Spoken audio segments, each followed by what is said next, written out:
কিছুদিন আগে চলে গেলাম আমরা ঢাকায়। ঢাকায় আপনার কয়েকটা মার্কেটে গিয়েছি। এখান থেকে অনেকে জামা কাপড় নিয়ে আসে, আর আমি কি নিয়ে আসছি সেটা আপনাদেরকে দেখাবো। আমি বসুন্ধরা, যমুনা অনেক জায়গায়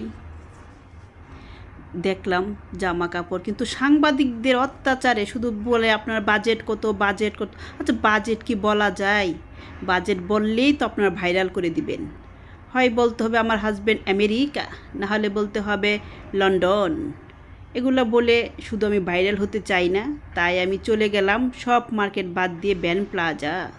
ব্যান্ড প্লাজা কে কে মেয়েদের একটা মার্কেট, এটা ব্যান্ড প্লাজা শুধু মেয়েরাই চিনবে। দেখেন ব্যান্ড প্লাজা থেকে আমি কি নিয়ে আসলাম। এই সুন্দর সুন্দর প্লেট, বাটি, কাপ সব কিছুই আপনারা একদম আপনাদের বাজেটের মধ্যে পেয়ে যাবেন ব্যান্ড প্লাজা। আর যদি ঠিকানা আমার কাছে চান, অবশ্যই আমি আপনাদেরকে মেসেজে দিয়ে দিব। তাই আমার মতো মাঝে মাঝে ব্যান্ড প্লাজা থেকে কিনে নিয়ে আসবেন। সবাই ভালো থাকবেন, সুস্থ থাকবেন, আর বেশি বেশি করে ব্যান্ড প্লাজা থেকে মার্কেট করবেন। আল্লাহ হাফেজ।